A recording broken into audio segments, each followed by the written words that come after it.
All right. Lengths of line segments. The length of any line segment is a positive number. To find the length of a horizontal line, right, if we want to find the length of this line, all we're going to do is subtract the x values, right?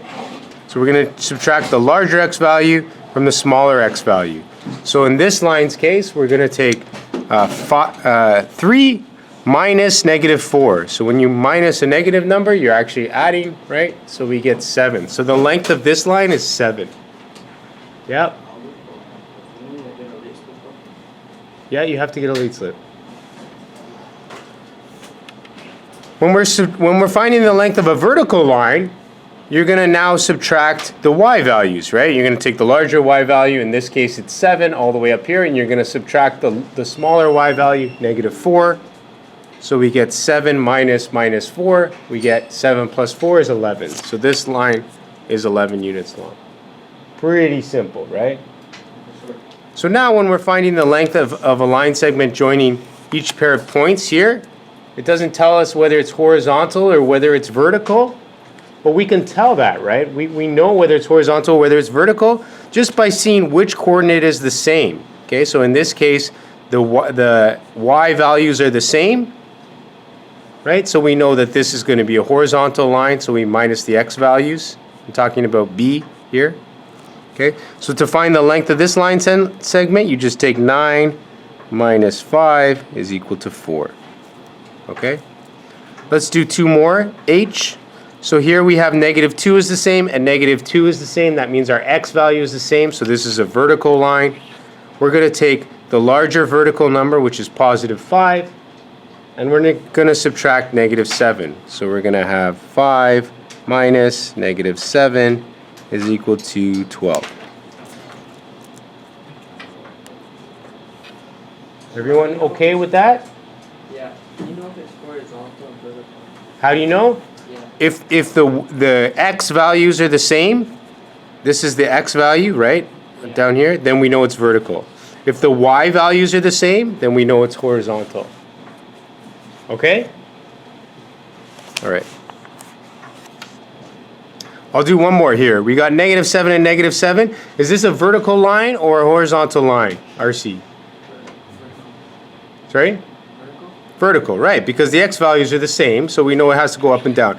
Which value am I going to start subtracting with? The negative 9 or the negative 3? Negative 3. I'm asking RC. Thanks, Max, but which one? The negative 3, right, because it's larger than the negative 9, right? Because we know it has to be a positive number, so we always want to start with the larger number. So in this case, it's negative 3 minus 9. What's that equal to, RC?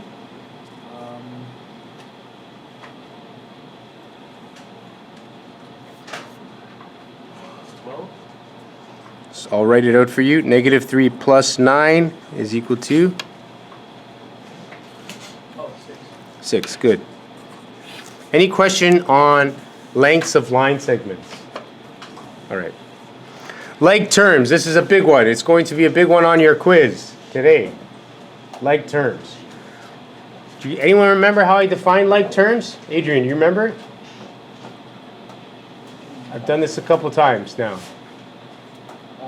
Wait, what is the question you're asking? How do you define like terms? What is a like term? How do you determine if something is a like term? If the variable are the same. Yeah, not only the variable, you're right.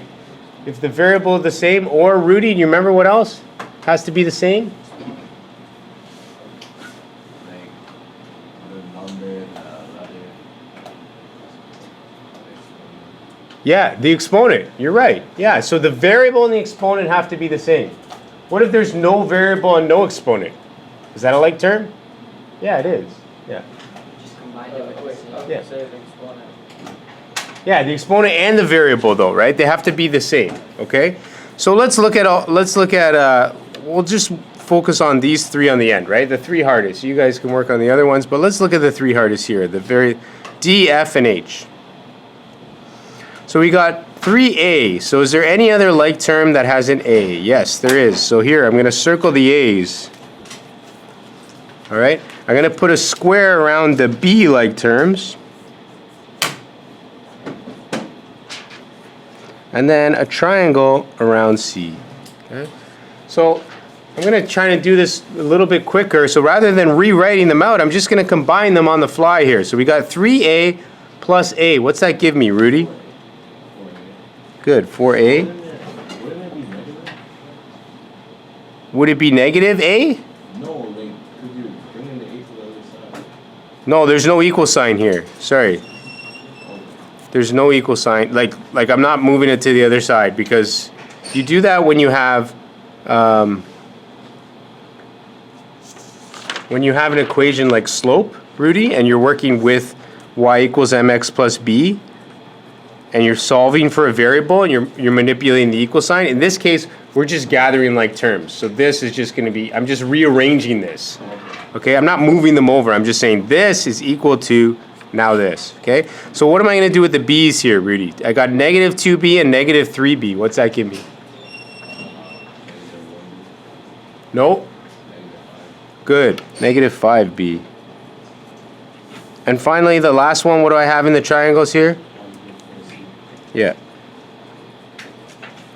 Okay, good. So that's the answer. All right. Okay, Max, you're going to try this one.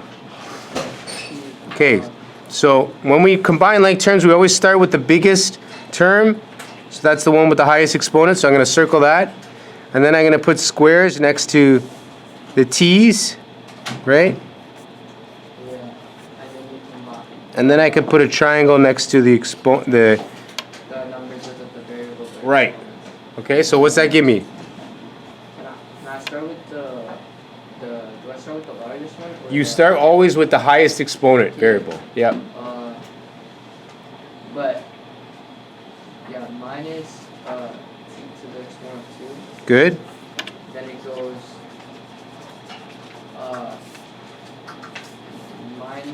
plus 7t. Okay, we have a positive 18 and a negative t. Very good. So plus 7t. Yep. And then, what do we have left here? And then it's Oh, sorry, we had a 6t. yeah. So then it's just t. Good, yeah, it's 1t or just t. Yep. And then at the end you put positive 3. Oh no, not positive 3. Negative 4. Yeah, we got the 7, negative 7 and the 3, negative 4. Very good, Max. That was well done. A little bit confusing, that one, because there's so many variables, but we got it. Okay, this one here now. Jafet, let's see if you can do it without all my symboling. Just start with the biggest one, so the y squared, what do you get? Negative y to power 2. Good. He's combined these two, yep. Negative 18y Yep. plus 3. Excellent. Easy stuff, right? If you can't combine like terms, you can have a real big problem this year. You have to be able to do this. Is there any questions with combining like terms?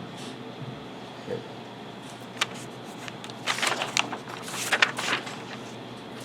Okay, number skills. The dreaded fractions. Okay, in order to evaluate this expression, we have to use BEDMAS, which is brackets, right? Exponents, division, multiplication, addition, and subtraction. So that's the order we need to work in. So here you can see we have an expression with fractions, we have some multiplication, we have some brackets, we have some subtraction, some addition. What are we going to deal with first in this whole equation here? Brackets. Yeah, I'm going to ask Josiah, what do we have to focus in on here? Yeah, what's in the brackets, right? This part. Okay? So we're going to leave the 2/3 and we're going to leave the 1/2 alone, and we're going to focus on what's in the brackets. Okay, so we can see we have 2/3 plus 1. Now we have 11 over 4 minus 3 over 2. What's the first step when we're trying to add or subtract fractions? Leo. Make the denominator the same. Excellent. You have to make the denominator the same, okay? And in this case, the 4 and the 2 are not the same, but it's easy to correct that. Chinir, what do we need to do to make these two have the same denominator?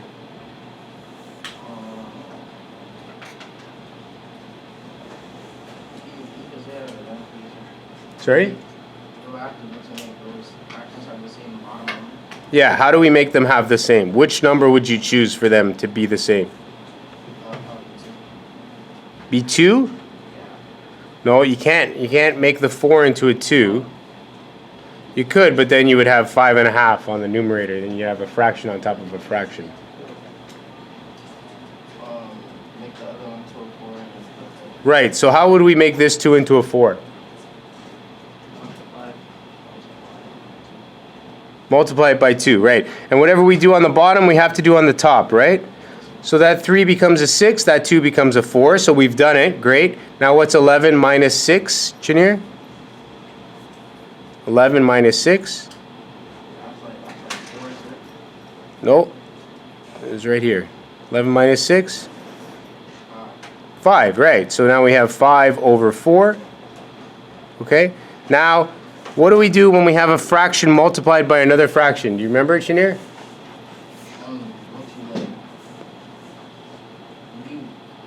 multiply or divide? You multiply, right? We have them multiply, so what do you multiply? Do you like do that cross? No, everyone likes to cross multiply because they saw that once and they do it a lot. We don't cross multiply, we just multiply across the top and across the bottom. So what's 1 times 5? 5. What's 2 times 4? 8. So we got 5 eighths. Now we have two fractions again without the same common denominator. This one's a little trickier. We can't multiply one to get to the other. We need to multiply both of them to find a common denominator. Alan, do you know what it is between 3 and 8? 12. No, 8 doesn't go into 12.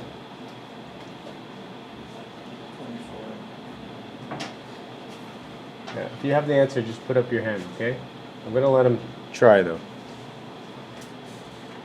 I'll show you guys an easy way to figure this out, okay? I know you're thinking, oh, there's a ton of different numbers. You start with the bigger one, right? Always start with the bigger one. Does 3 go into 8? It does not, okay? The bigger number, you got to multiply by 2. So you get to 16. 8 times 2 is 16. Does 3 go into 16? It does not. So then the next smallest number you can do is 8 times 3. So you get 24. Does 3 go into 24? It does. Okay, so it does go into 24. So then we know that the smallest common denominator between these two would be 24. So now you need to multiply both the bottom and the top by 8. 3 times 8. So we get 24 on the bottom and we get 16 on the top. So we get 1624 plus 1524. So we end up with 31 over 24. And if you convert that to a mixed fraction, you're going to take 24 out of 31. So you're left with 7 out of 24. Okay? Yeah, Leo. What do you ask? Do we have to do a mixed fraction with the question asked for? I would say either of these are correct. Okay? Unless I specifically ask, I would say no. All right. I know you guys do not like fractions, but they do not go away, unfortunately, so we will have to deal with them. All right, so let's deal with one that has a fraction here. I think these are easy on your calculator. 12 times 11, I don't expect you to do that in your head, but you can do it on your calculator easily. Minus negative 9 times 7, you can do that on your calculator as well. Who can tell me what's 12 times 11? 132, thanks Max. And then what is 9 times 7? 9 is 63. Right, and it's going to be positive or negative 63? Oh, it's going to be positive because there's a subtraction. Right, because we got negative, so we got positive 63. So we got 132 plus 63, we got 195. All right, so it's easy when there's no fractions. Let's deal with one that has some fractions. So we'll deal with this one. I see an exponent too. Yeah, go ahead, Max. So you want to make the denominators on the bottom equal? So You don't, actually. In this case, you don't have to, because we're not dealing with addition or subtraction. We're just dealing with multiplication. you just multiply it? Right, but you got to deal with this first, right? Because bedmass tells us we got to deal with exponents before m. So how do you deal with this 3 over 4 to the exponent of 2? How do you deal with that 2? So you put the fraction in decimal form? No, you could, but that's not the best way to deal with it. Leo. You make it 9 over 16. That's right. Yeah. So when we have a fraction, let's show it up here. when we have a fraction, let's say 3 over 2, and we have this squared, that square needs to apply both to the numerator and to the denominator. It goes to both of them, so it becomes 3 squared over 2 squared. So in this case would be 9 over 4. In this case over here, we have 3 squared and 4 squared, so this becomes 3 squared over 4 squared times 8 over 3. Okay, so I've just rewritten that. Now we get that is equal to 9 over 16 times 8 over 3. Okay, now what do we do when we have fractions that multiply to each other? Josiah, you remember? What do we do when we're multiplying fractions? How do I solve this?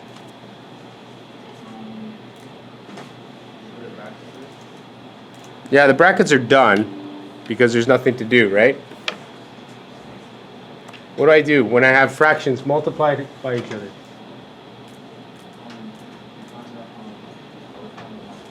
No, you don't need to do that. That's only when you're adding or subtracting. Milkias, you remember? Yep. Excellent. Okay, Josiah, you're just going to multiply the top and the bottom. So what's 9 times 8? 81. 72. And what's 16 times 3? 48.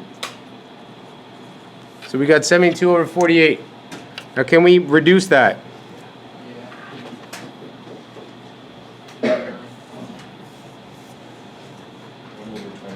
No.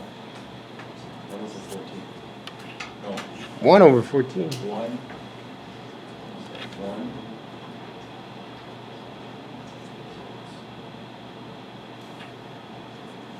I think it's 1.5, but that's in my head. So if someone wants to do 72 divided by 48, is that 1.5? Yeah. Is it? Yeah. Yeah, so 1.5, yeah. The way I did that in my head is I just know I took out 48 from 72, right? That gave me 24. So I knew it was 1 and 24 over 48, and I knew 24 was half of 48. Okay. Moving on. Order each set of fractions from least to greatest. So, who wants to try this? Yeah, same guys, always, same guys. Come on, someone else. Lucas, how about you? Lucas, what's the smallest fraction here? 7/12. That is just over a half. So I wouldn't say that's the smallest. What would be the smallest then? What's half of 12 is 6, right? So 6/12 would be a half. So a half would be smaller than 7/12, right? No. It's 1/2 is the smallest, right? So 3/5? No, that's more than a half. Half of 5 is 2.5, so 3 is more than that. So we would get 1/2 is the smallest, right? What's the next smallest? The way you can do this is just on your calculator, just divide them, and you would see in decimal what's the smallest, right? I think it's 7/12. Is it 7/12? Yeah. 7/12.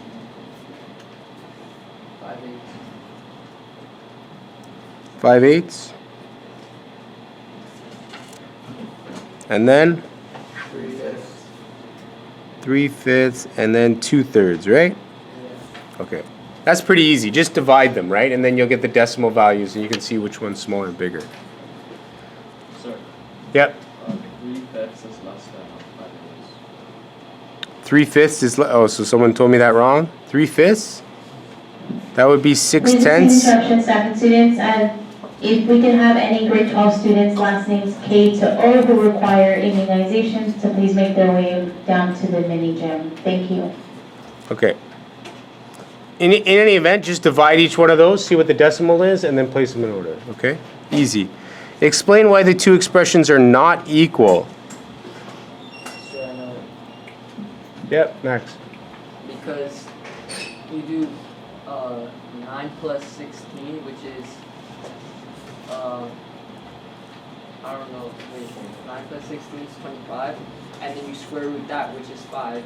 Instead of 9, the square root, which is 3, plus 16 square root, which is 4, so it's 7. Very good. They're not equal. Good. Okay, this one we can work out again. We'll do the bottom one. So we got 2/3 plus 5/6. So Josiah, how do we add two fractions together? How am I going to add these together? You add the numerator and denominator. Add the numerator is up here and the denominator. These two numbers? No, like you from each one, like 2 plus 5. No, That's for multiplying. that's multiplying. I messed you up because I was trying to help you. I think I messed you up. How do you add two fractions? What's the first step you need to do? You were trying to do it for the multiply. In order to add two fractions, you need to do what? You said find a common denominator. Yeah, you find the lowest common denominator. Okay, how do I do that? Like see what, so what, how much things go into 6? Yeah, how many? 1 time. So 2 Okay, so what do I do to these two numbers? times 2. Good. Okay, so I'm going to have 4 over 6 plus 5 over 6. Now how do I add these? Add 6 plus 6 and 4 plus 5. 4 plus 5 I agree with. Do I add 6 plus 6? You take them away. No, you don't take them away. It just stays the same, right? Oh. So you're supposed to write it as a mixed fraction. You could if you want. It would be 1 and 1 3. No, 1 and 1 3 I think. No. 1 and 1/2. Sorry. 1 and 3 6, which is equal to 1 and 1/2. Okay, now is that the same as 7 and 9? It is not equal, right? Okay, Leo. So your SD card is nothing hard. Sorry? Your SD card is nothing hard. Oh, it stopped? Ha! Okay, thanks. I'm gonna stop that.